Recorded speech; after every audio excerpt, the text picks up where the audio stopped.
Magandang umaga po. Ito mga lods, pabalik na po ako ng Maynila mula po rito sa aming bayan sa Pulangi, Albay. Ngayon po ay June 4, 2025. Papunta na po ako ng Pasig. Ito mga lods, susubukan po nating dumaan dun po sa Manila South Road na tinatawag, yun pong dating daanan papuntang Maynila. Ngayon mga lods, mga kaibigan, dito po ako sa may Agos, Bato, Camarinesor. Wala po sa amin sa Pulangi, sa Albay. Ngayon po mga kaibigan, susubukan po nating daanan muli yung pong backdoor na pinatawag natin kasi doon po tayo dalaan sa may papuntang Daet mula po sa Sipukot. Di na po tayo mag-Andaya Highway na malubak para titingnan po natin kung mas magandang alternatibong ruta po yun papunta po doon sa Maynila at pabalik po rito sa Bicol. Ang Manila South Road, Maharlika Highway mula po sa Sipukot papuntang Santa Elena, Tabugon, bali mga lods, may diferensya po ata kung hindi po ako nagkakamali ng mga isang oras kung kaysa po kung dadaan po tayo sa Andaya Highway na halos mas mabilis. Pero yun nga po, ginagawa ngayon, marami pong road repairs, reblocking, tapos marami pong lubak lalo po sa bayan po ng Lupi. Kung hindi pong napanood yung aking pag-uwi po rito sa Bicol, may upload na rin po ako doon. Sa parte naman po mga lods, mga kaibigan, ng Ragay, mayroon din pong mga malubak po ron, lalo po dun sa may papuntang bayan po nila, sa may plaza, sa may gasolinahan. Sira po dun sa may tapat din po yun mga lods, mga kaibigan, ng Raymond Bus Terminal hanggang sa may tulay. Eto mga kaibigan, nandito ako sa bayan ng Bato kung saan dito po nagsimula yung Pansit Bato. Eto mga lods, yung tindahan po ng Diklaro, siya po yung pinakauna, siya po yung nagpauso. At siya po yung nagpasikat ng Pansit Bato po rito sa atin sa Pilipinas. Na dati po, dito lamang po yan. Naku po, eto, shout out, Wega Bus Line. Naku po, kontik na ako maging kwento sa iyo. Konting respeto naman po sana sa malalaking sasakyan. Na sana ingatan nyo rin po yung mga kasalubong nyo, kasabayan nyo. Lalo sa aming mga nakamotor na maliliit. Grabe naman kayo. Napakapogi ng RFID kabayan dito sa Bicol. Ito mga lods, nandito na ako sa may parting Nabua, Camarinesor. Papunta na po ako ng Baaw hanggang sa may papunta po ako ng Naga City. Ito po mga lods, maganda po yung daan po rito sa may diversion road po ng Nabua. Kaya magiging maganda po yung inyong biyahe po rito. Ito mga kaibigan, isang maganda rin pong daan na napakatuwid po na kalsada ito at 4 lanes po ito. Bali kabilaan po 2 lane. Tapos napakaganda rin po ng view po rito ng mga palayan na inyo pong madadaanan po rito. Pero ito mga lods, mga kaibigan, kapag tag-ulan, ako po, napakatindi po ng baha po dyan. Talagang grabe po yung baha po dyan mga lods, mga kaibigan. Kaya isa rin po ito sa binabantayan po na lugar kapag bumagyo. Ito mga kaibigan, mag-iingat po kayo rito sa crossing po ng Baaw kasi dito may release po ng tren. Kailan makinig po kayo, baka may biglang dumating na tren kasi may nabalitaan ako rito na may aksidente po rito na truck po ata yung hindi po ako nagkakamali. Kailangan mag-iingat po kayo rito. Ito mga lods, yung bagong gawang bypass, kitang kita po dyan yung Mount Iriga. Nandito na ako mga lods, mga kaibigan, sa papunta na po akong Pili hanggang papunta na po tayo ng Naga City. Napakaganda po ng kalsada po rito mga lods. Eto na mga kaibigan, nandito na ako sa may San Isidro, Libmanan, Camarinesor. As usual, matraffic pa rin po kasi may ginagawa po ritong mga kalsada. Kaya eto, mabuti naka-go po yung sa unahan ko, kaya dire-diretso po kami. At eto naman yung sa kasalubong po namin, naka-stop po sila kasi inuubos pa po yung sa lane po namin. Eto nga po yung iba, sumasalubong na rito. Naka-ready na sila para mag-counterflow. Ayan mga lods, nagka-counterflow po yung ibang mga sakyan po rito. Ala, sige. Hindi na po sila mga kaibigan, mga lods, makapag-antay ng kanilang oras na sila naman po yung mag-go. Kaya ayun, yung iba po nagka-counterflow. Eto, may naka-ready pa rito na gustong gusto na po rin po counterflow. Ayan, may mga kasunod pa. Pero eto mga lods, mga kaibigan, talagang grabe rin po yung pag-antay nyo po dyan kung sakali man pong naabutan po kayo ng traffic dyan. Ito mga lods, papunta na po ako ng Sipukot. Ito po yung inyong madadaanan. Maganda na rin po yung kalsada rin po rito papuntang Tara, Sipukot. Sa Sipukot na rin po papagas.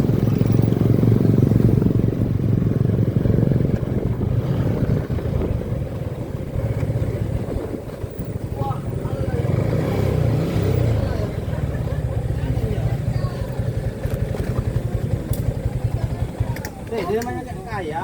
Paligid sir. Full tank ka.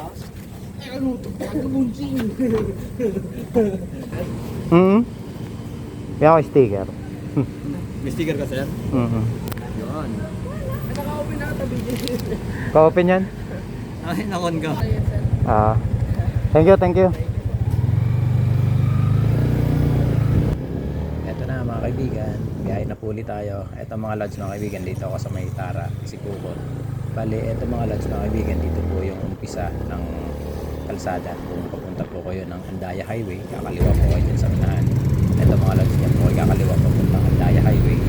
Pero dahil tayo magsa South Road, dito po tayo dadan mismo sa bayan po ng Sipukot, Camarines Sur.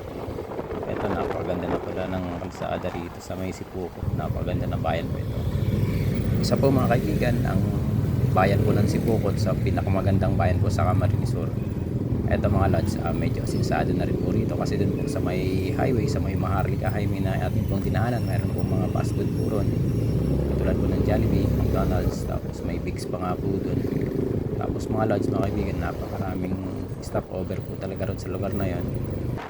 Eto na mga kaibigan, umpisa na po tayo dito sa may papuntang National Park. Eto mga lods mga kaibigan, ang Bicol National Park ay nasasako po yan ng mga bayan po ng Sipukot, bayan po ng Lupi, tapos bayan po ng Basud sa Camarines Norte, tapos sa San Lorenzo Ruiz naman po ng Camarines Norte. Bali, dalawang Camarines Sur na bayan, dalawa rin pong bayan po sa Camarines Norte ang may sakop po ng Bicol National Park. Napakalaki, napakalawak po ng kagubatan po ng Bicol National Park. Ito po mga kaibigan, di po tayo nagkamali na dito po tayo dumaan kasi yan po, may mga 4 lanes po na kalsada po rito at napakaganda pa po ng view. Pero minsan meron din pong mga 2 lanes pero binagawa na po yung kanilang shoulder. Kaya mas lalo pong pinalaki, di po katulad dati na dumadaan po ako rito na grabe, napakagubat po talaga. Pero ngayon, kung inyo pong nakikita, napapansin nyo, marami na rin pong mga bahay dyan sa gilid. Tapos napakaganda na po talaga ng kalsada. Talagang mananawa po kayo rito na magpatakbo. Kasi sa totoo lang po, napakakonti at napakadalang lang po yung mga sasakyan na dumadaan po rito. Kaya talagang wala rin pong lubak. Ito mga kaibigan, mula po sa kalsada ng Sipukot, papunta pong Lupi, papunta nga po rito sa may Basud. Wala pa po ako nakikita ng mga lubak. Kaya kumbaga mas komportable at mas maganda po dumaan dito kaysa po dun sa Andaya Highway. Pero yun nga po mga lods mga kaibigan, medyo mas mahaba itong ruta kaysa po dun sa Andaya Highway. Kumbaga mga lods mga kaibigan, kung isipin po natin, halos mga 1 oras po yung pagitan kung sa Andaya Highway po kayo dadaan. Pero alam naman po natin na malubak, tapos maraming mga dumadaan po ron. Kaya kung matatraffic po kayo ron, baka mas mauna pa po kayo kung dito po kayo dumaan. Kasi tingnan nyo naman po yan, napakaganda po ng mga kalsada po rito, napakaganda po ng view, tapos mapuno. Kaya yung pakaramdam ko ngayon mga lods mga kaibigan, kahit mapatanghali na, pero giniginaw po ako, parang nanlalamig ka po rito. Malamig po kasi yung klima kasi nga po sa napakaraming puno, tapos mabundok at napakagandang lugar. Talaga namang nakaka-enjoy po rito dumaan. Tingnan nyo naman po yun mga lods mga kaibigan, napakaraming puno sa paligid at maganda po yung kalsada ninyo pong madadaanan. Mangilan-ngilan lang po at kukunti lang po yung mga nakakasalubong ko. Pero grabe, napakaganda, napakasulit talaga dumaan po rito sa Manila South Road po na ito. Ito mga lods, yung papunta na po ako sa may Bitukang Manok sa bayan po ng Basud. Pero ito, napakatindi, napakaganda po dumaan po rito, napakasulit na sobra. Etong dinadaanan ko mga kaibigan, na ito po yung tinatawag na Maharlika Highway. Kilala rin po ito bilang Pan-Philippine Highway. Isa po ito sa pinakamahabang kalsada mula po sa Ilocos Norte hanggang sa may Zamboanga City sa Mindanao. Ito po yung pinakamahabang highway, yung Maharlika Highway. Bahagi po ito mga kaibigan mga lods ng Asian Highway 26. Ito mga lods mga kaibigan, ang kalsadang ito, itinayo pa po ito noong 1930s. Ang kalsadang ito mga lods mga kaibigan, talaga ang pinakapangunahing ruta papuntang Bicol, papuntang Visayas, Mindanao. Pero nung buksan po mga lods mga kaibigan, yung Andaya Highway noon pong 1984, bali parang nagsilbing bypass na lamang po ito, alternatibong ruta. Kumbaga parang backdoor na lamang po ito ng papuntang Calawag mula po sa Sipukot na aking dinaanan. May kwento pa nga po rito yung chewing ko na kumbaga itong kalsadang ito, grabe, ito po yung paspasan ng mga bus dati, ng mga Piltrangco, Sarkis, mga GB Line, talagang yung mga dating mga bus na matitindi na biyaheng Bicol noon, tapos Piltrangco na biyaheng Visayas, Mindanao. Kumbaga ito po yung kanilang playground, mga pabilisan nila na kanilang mga kalsada. kung naabutan mo yon mga lods mga kaibigan, malamang lolo ka na. Ito mga lods mga kaibigan, may ginagawang tulay po rito na ating dinaanan. Kailangan kapag dadaan po kayo rito, maging mapanuri po kayo, maging kapag matiyag po kayo mga lods mga kaibigan sa mga sign na may ginagawang kalsada, road repairs, tapos slow down, susundin po natin yun kapag maglo-long ride po kayo. Wag na wag niyo pong babaliwalain yung mga sign po na yun, kasi yun po yung paalala po sa atin na kailangan mag-ingat. Tapos malalaman po natin kung may mga ginagawang kalsada. At isa pa mga kaibigan, sundin po natin yung mga speed limit na nakalagay po dyan sa gilid ng kalsada. Tapos yung mga curb na may mga sign po na curb, mag-iingat po tayo. Ito mga lods mga kaibigan, dito po talaga sa Maharlika Highway po na ito, sa backdoor, bali napakarami po talaga ritong bangkingan, napakadaming kurbada. Ito po yung isa sa pinakamagandang bangkingan na lugar, kasi bukod yun sa maraming pasiko, pero hindi naman ganun sobrang siko, napakaluwag po ng kalsada. Kaya talagang sinasabi ko po sa inyo na mag-enjoy po kayo rito kung susubukan nyo pong dumaan po rito kaysa po sa Andaya Highway. Kung hindi naman po kayo nagmamadali, mas okay po dumaan po rito, kasi ito po yung inyong mga dadaanan na napakagandang kalsada, tapos mapuno, napakalamig, napaka-presko dumaan po rito. Kahit ganito nga po, napatanghali, napakasarap po sa pakiramdam, parang nanonood pa rin po sa mga katawan nyo po yung lamig ng simoy ng hangin po rito. Dito mga kaibigan, sa dadaanin po natin, wag po kayong malilito. Dito po talaga yung original, yung totoong bituang manok. Dito po talaga yon sa may Basod, sa may Bicol National Park. Samantalang yung pong IMI o yung Zigzag Road, nasa Atimonan, Pagbilao, Quezon po yun, pero mas matarik po dun at mas matitindi yung mga kurbada po ron. Dito po sa Bituang Manok, hindi naman po ganun katindi yung kurbada po rito. Kaya wag na wag po kayong malilito na ang Bituang Manok, nandito po yan sa Camarines Norte, nasa loob po yan ng Bicol National Park. At samantalang yung pong IMI o yung Zigzag Road, nandun naman po yan sa loob po yan ng Quezon National Park. Parang mas komportable at mas maganda po ako dumaan dito kaysa dun po sa Andaya Highway. Kasi dito mga lods mga kaibigan, talaga napakasarap manakbo. Kasi ito, tingnan nyo naman, napakaganda po ng kalsada, sobrang presko ng hangin at napakaraming puno. Talagang sobrang nag-enjoy po ako rito sa pagpapatakbo kaysa po dun mga lods mga kaibigan sa Andaya Highway na napakalubak po talaga.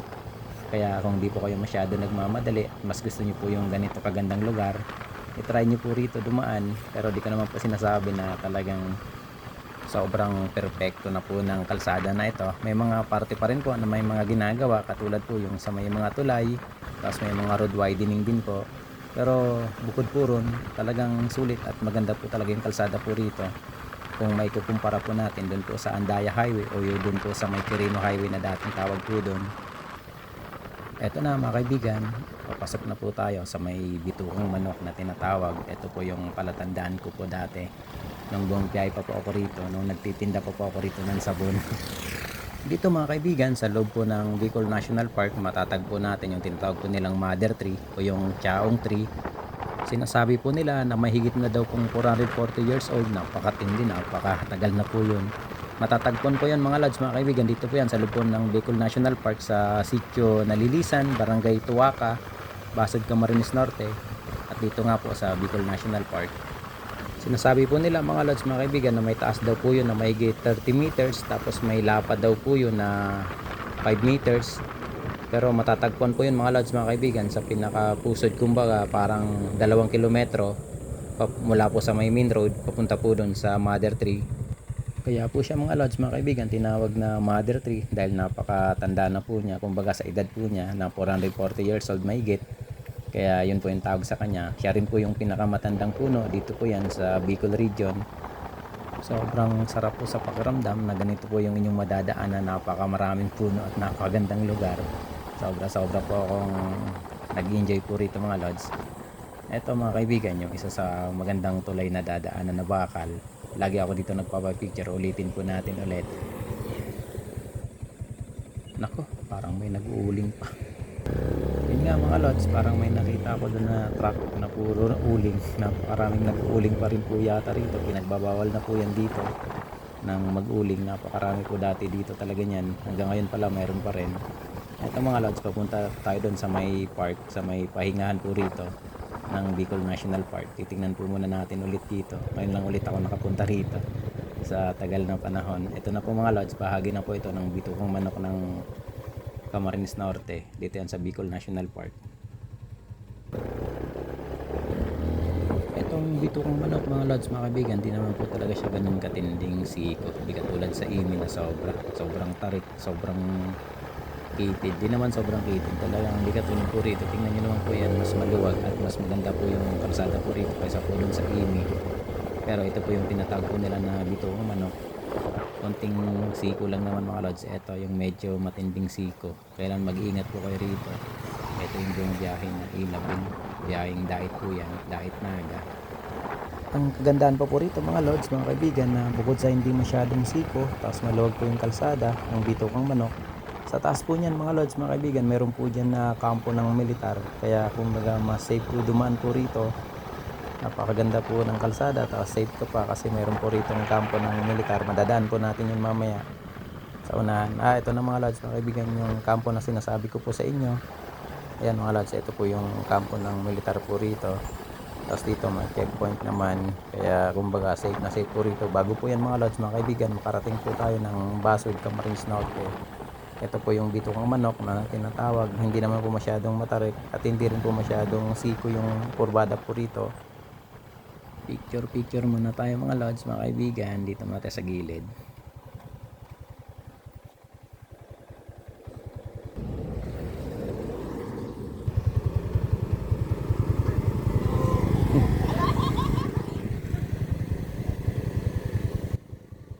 Ito mga kaibigan, yung mga bawal po rito gawin, yung basta-basta na lang po kayo papasok nang walang pahintulot sa Bicol National Park. Bawal manghuli ng mga hayop, bawal magputol ng mga kahoy. Kaya pag hindi po kayo otorisado, bawal po kayo rito pumasok. Diyan mga lods, yung isa sa pasukan po rito ng Bicol National Park. Napaka stricto po ng mga ranger po rito. Ito naman mga kaibigan, yung tinatawag nilang susong dalaga. Yan po yung bundok na yan, inyo pong natatanaw. Yan po yung tinatawag na susong dalaga. Isa po yan sa attraction din po rito kapag dadaan po kayo rito sa Maharlika Highway po na ito papunta pong Maynila o pauwi po ng Bicol.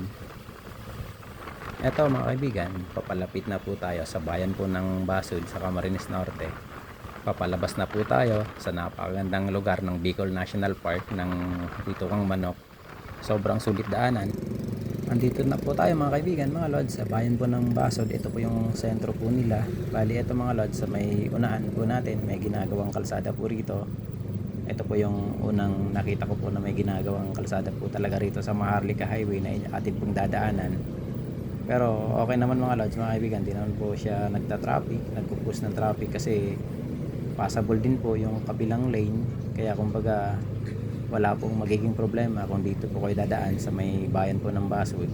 Ayan mga lods, bali nakakadaan naman po yung sa kabila, kaya hindi po nagpo-push ng traffic po rito. Ito mga lods, mga kaibigan, malapit lang po ito sa may bayan po ng Dait. Shoutout po dito sa mga kababayan ko po rito sa Basud, Camarines Norte. At sa dadaanan po nating bayan po ng Dait, di pa po yata city yung Dait, pero yun po yung pinaka-sentro po ng Camarines Norte. Shoutout din po sa mga dinaanan po natin na bayan ng Lupi, tapos Sipuput sa Camarines Sur. Ito mga lods, mga kaibigan, medyo maalikabok yung dinadaanan natin kasi ginagawa po yung kalsada, pero okay naman po rito. Hindi naman po ganun nagta-traffic po talaga kasi mukhang patapos na rin po yung ginagawang kalsada na yan sa gitna. Eto mga kaibigan, nandito na tayo sa bayan po ng Dait, Camarines Norte. Napaka-progresibong lugar, napaka-asensadong lugar po dito yan sa bayan po, ay sa probinsya po ng Camarines Norte. Ang Dait mga lods, mga kaibigan, yan po yung pinaka-kapitolyo ng Camarines Norte. Kaya din po marami rin po mga bus terminal po ron, katulad po ng Super Lines, Megabus, Ilabil, Twin Hearts. Doon po yung kanilang mga talagang taga dyan po talaga siguro sila, kaya dyan po yung mga terminal po nilang malalaki. Eto mga lods, mga kaibigan, papunta na po tayo ng Labo, Camarines Norte. Sunod po yan sa may Dait, bali Talisay po ata muna yung dinaanan po natin. Tapos eto, papunta na po tayo ng Labo, Camarines Norte hanggang dun sa may Bagong Silang, bago po yan mag Santa Elena. Eto mga kaibigan, sobrang sulit at maganda pa rin po yung mga kalsada po rito.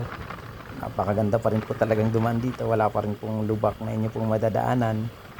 sobrang sulit pa rin po patakbo rito, pero syempre mag-iingat lang po talaga tayo kasi mahirap na, napakalayo pa ng mga nanguwian po natin sa Pasig. Kumbaga parang nangangalahati pa lang po tayo mula po doon sa Albay, o baka hindi pa. Pero itong mga lods mga kaibigan, wag po kayong mangangamba kasi may nakita po ako rito ng gasolinahan. Kaya kumbaga hindi po kayo mangangamba na maubusan po kayo ng mga gas, ng diesel kung babiyahe po kayo rito. Pero mas okay po yun kung magpa full tank na po kayo mga lods, para hindi po kayo mangangamba na maubusan po kayo ng gas. Eto mga lods, nandito na tayo sa may bagong silang. Yung pakanan yan po yung papuntang Kapalonga, tapos eto papuntang Santa Elena. Parang ang bagong silang, hindi po siya isang bayan, parang barangay lang po yata siya ng Labo, kung hindi po ako nagkakamali. Paki-correct na lang po mga kababayan kong dito, sa kababayan kong Bicolano na nandito po sa probinsya po ng Camarines Norte, sa bayan po ng Labo, kung tama po yung aking sinabi. Sa kabuuan mga kaibigan, sobrang sulit at maganda po yung ating biyahe po rito sa backdoor na tinatawag na Manila South Road, yung pinakadating daanan po nila nang wala pa po yung Andaya Highway. Kaya sobrang nag-enjoy po ako rito kahit medyo malayo kaysa po dun sa Andaya Highway, pero napakasulit, napakaganda po ng kalsada.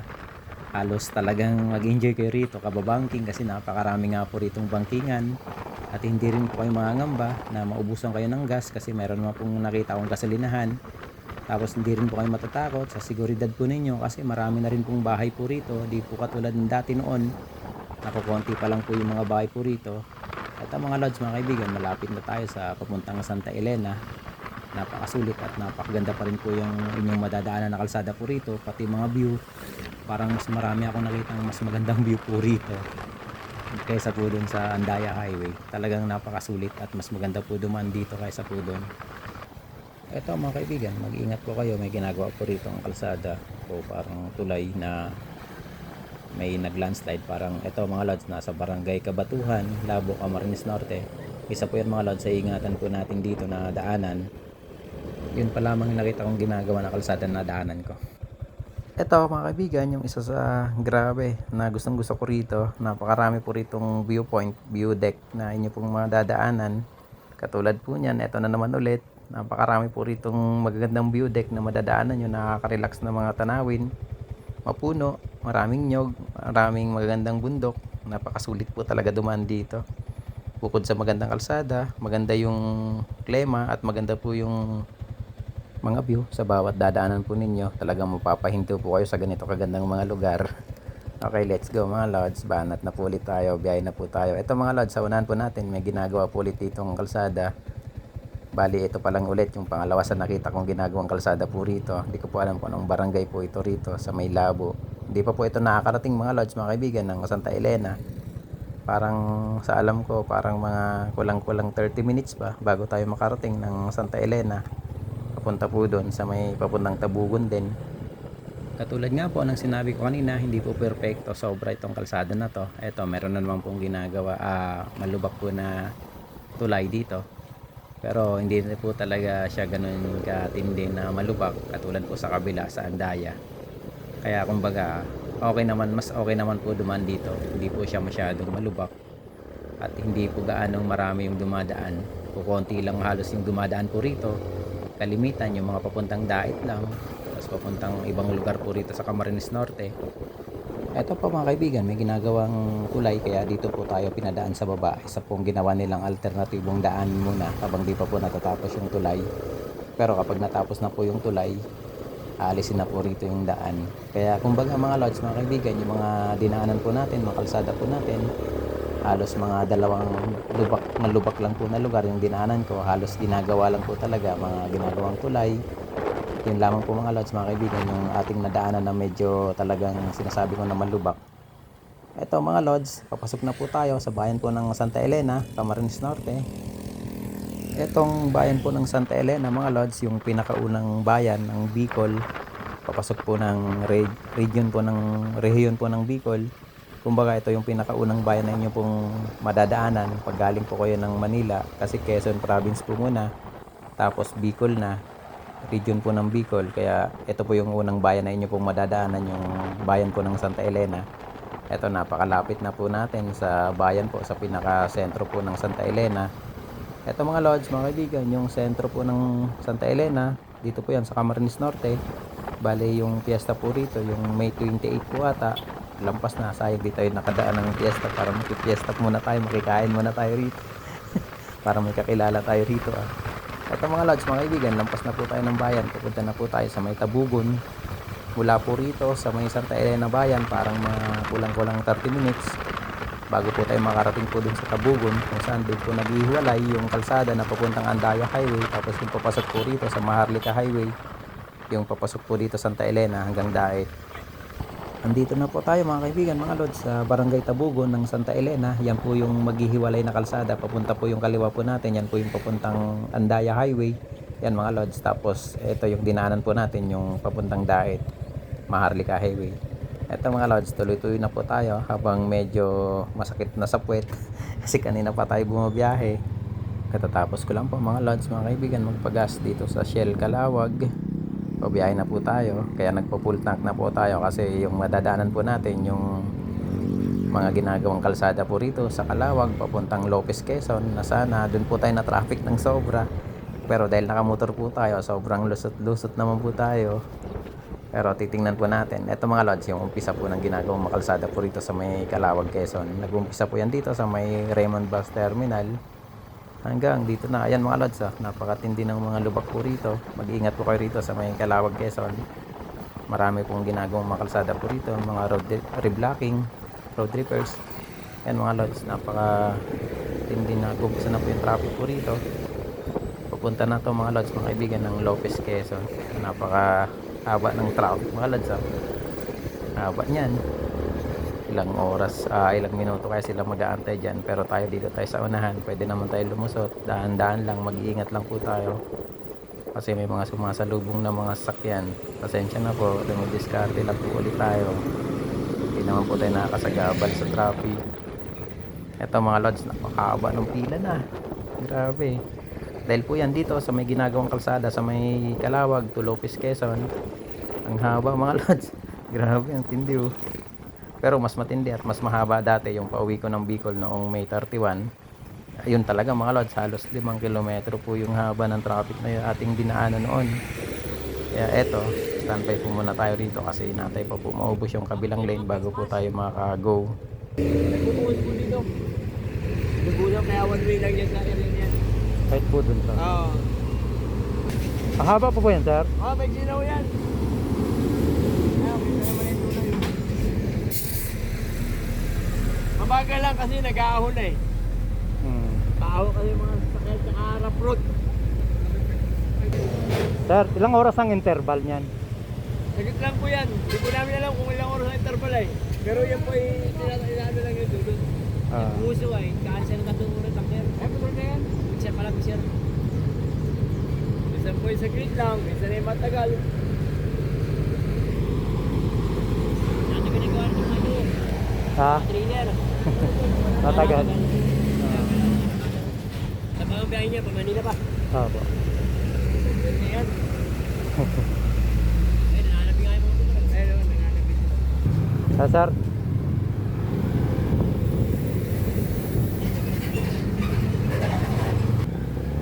Eto mga kaibigan, maswerte tayo kasi halos mga 15 minutes lang po yung itinagal po natin doon sa traffic. Pero yung mga nauna po sa atin, siguro yung mga naka 4 wheels, mas matagal yon kasi tayo lumusot po tayo sa traffic. Hindi po tayo masyado na traffic kasi nakapwesto na po tayo sa unahan dahil nakamotor po tayo. Pero eto mga lods, isa po talaga itong lugar na to ng Calawag, papuntang Lopez, Quezon. So napakarami pong ginagawang kalsada. Talaga naman pong nagpa-traffic po talaga rito at mas matindi o napanood po ninyo yung vlog ko po rito nung in-upload ko po na nung May 31. Grabe, napakatindi. Ito mga kaibigan, yung ginagawang viaduct ng Lopez, Quezon. Bali ito mga lods, napakagandang proyekto po talaga nito kasi itong lugar na to mga lods, mga kaibigan, yung Barangay Kanda, napakalalim po rito kapag umulan, talagang matindi po yung baha po rito.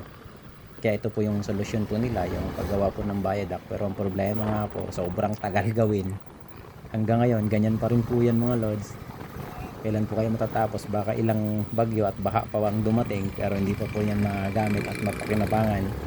Kasi hanggang ngayon, ayan, mga poste pa lang po yung ibang mga nagagawa po rito. Kaya kumbaga mas matagal-tagal pa pong pagtitiis ng kung sakali man dumating yung baha, na sana wag naman. Kawawa din po yung mga, hindi lamang po tayong mga motorista na may stranded dito, kundi yung mga nakatira po rito sa lugar na to, na sobrang kawawa po talaga. Kasi alam naman po natin na sobrang napaka-perwisyo po talaga ng baha.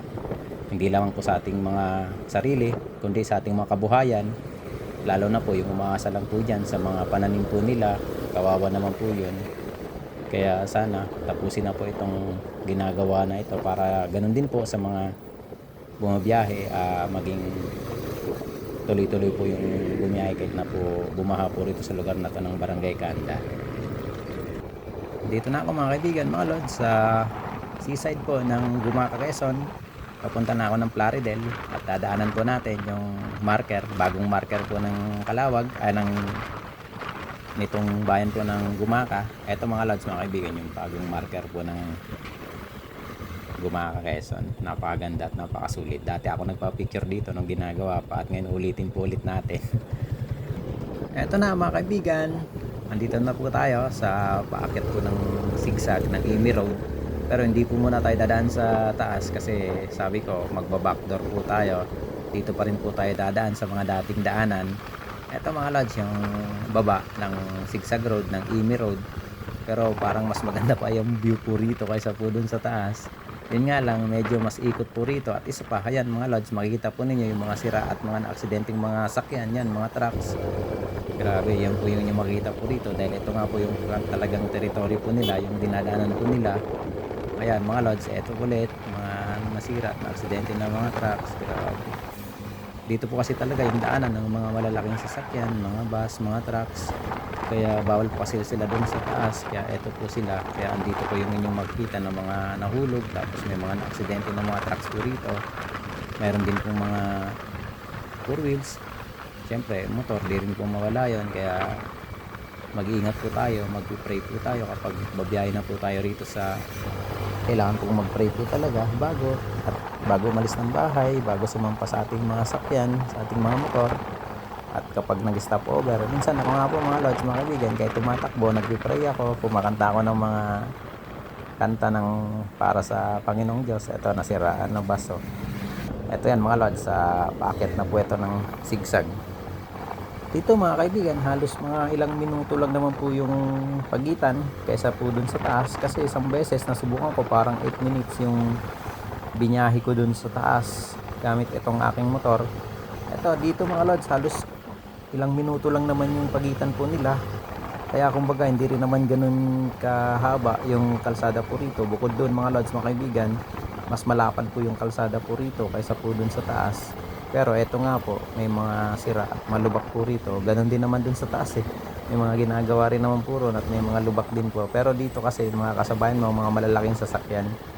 Kaya kumbaga mas nakakatakot kasi nga po malalaki sila, tapos yung ibang mabibilis. Eto katulad ito, mabubuluga ka na lang sa truck na nakahinto sa paliko. Tapos eto mga lods, mga sira-sira din po talaga yung ibang parte po rito sa may Amy Road, Zigzag Road. Dito po yan sa may Atimonan. Papunta na po ako ng Pagbilao, Quezon. Pero kung sa view tapos malapad na kalsada, mas okay po rito talaga. Tingnan nyo naman po yan, napakaganda po ng view po rito. Kumbaga kung maganda na po rin sa taas, mas maganda rin pa rin po dito sa baba. At mas malapad po yung kalsada. Pero syempre mas mabilis po dun. Tapos mga kasabayan nyo po rin, mga 4 wheels lang, mga motor lang. Hindi po ko talaga dito na sobrang lalaki ng mga kasabayan nyo. Tapos minsan kung paakyat kayo o kaya palusong, may mabibigat katulad po nito, talagang wala po kayong magagawa, kailangan mag-antay. Tapos kung may pagkakataon, saka lang po kayo makakapag-overtake. Katulad po nito mga lods, mga kaibigan, syempre mabigat po yung karga niya, kaya dahan-dahan lang po siya. Eto mga lods, mga kaibigan, okay na. Overtake na po tayo dito sa may shoulder. Kaya dito mga lods, mga kaibigan, napakaraming kang makikita ng mga trucks na mga nakahinto. Kasi yan, mga nagpapahinga. Tapos yung iba, binubuhusan ng tubig yung kanilang mga gulong. Kasi sobrang init nga po rito kapag sa paakyat. Kasi mabibigat po yung mga karga ng mga trucks na yan. Tapos dito mga lods, may ginagawa pong kalsada. Ito, may ginagawa po ritong kalsada, kaya isa rin po ito sa medyo ingatan din po natin at mag-ingat po tayo kapag dadaan po kayo rito, kasi baka din nyo po mapansin. At basta mga lods, mga kaibigan, wag po tayong basta-basta mag-overtake, kasi grabe, mahirap na malalaking sasakyan kasabay nyo rito. Eto mga lods, ang sinasabi ko, mas maganda po yung view po rito kasi kitang-kita naman po talaga yung kabundukan dyan, tapos dagat dyan sa gilid. Kaya kumbaga, ilang minuto lang naman yung pagitan po nila kaysa po dun sa taas. Kaya mas okay na po dito dumaan kung sakali man pong takot po kayo dun sa taas. Grabe, napakaganda ng view dito mga lods. Ayan, oh. Napakasarap sa mata. Pero pag baba nyo, pag tingin nyo sa baba, ito, mga lubak naman yung makikita nyo.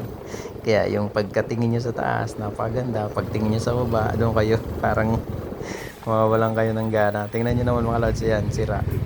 Minsan mga kaibigan, napakasarap mangarap na kumbaga yung kalsada na napakaganda. Hindi katulad nito, Tortagadol. Eto mga kaibigan, inabot na po tayo ng gabi. Halos mag-alas 7 na po ng gabi. Nandito na po tayo sa may bandang Luisiana. Papunta na po ako ng Kabinte. Bali ito mga lods, backdoor pa rin po yung dinaanan po natin, kasi yung ating biyahe po talaga, pang backdoor po talaga. Hindi po tayo dadaan dun po sa ibang parte ng Maharlika Highway. Ito mga lods, mag-ingat lang po kayo rito kapag gabi na po kayo, kasi minsan kukunti na lang din po talaga yung mga bumabiyahe po rito. Kaya kung sakali man na gagabin kayo, mas okay po na doon lang po kayo sa Maharlika Highway dumaan. Pero ako kasi mga lods, mga kaibigan, kumbaga parang nasanay na ako minsan na dito ako dumadaan sa may Lukban, diretso po ako ng Luisiana, Laguna, Pami, Kabinti, hanggang doon na yan mga lods, mga kaibigan, sa Tanay. Tapos akit ako ng Antipolo. Pero minsan doon ako dumadaan mga lods, mga kaibigan, sa may Cardona, Rizal. Papunta na ako ng Binangonan hanggang Angono, hanggang doon na mga lods, mga kaibigan, sa may Baytown. Papunta na po ako doon sa may Floodway, hanggang doon sa amin sa may Pinagbuhatan. Hanggang dito na lang po muna mga lods, mga kaibigan, mga kababayan ko, yung ating vlog sa ating backdoor na biyahe. Pasensya na po, malulobat na yung aking cellphone at medyo tinitipid po natin yung ating battery para naman po makapag-update tayo sa aking mahal na nasa Canada. Ingat ka po dyan ba? Kaya ba po? Yan lamang mga lods, mga kaibigan. Maraming salamat po sa panonood po nitong aking video mula po Bicol hanggang dito sa may Laguna. Hindi ko na po tinapos na hanggang Pasig kasi lobat na po ako. Maraming salamat po sa panonood dito sa aking backdoor na biyahe. God bless po sa inyo. Mag-ingat po kayo palagi. Mabalos po sa inyo, Gabos. Thank you po. Salamat. God bless. Ingat po ulit.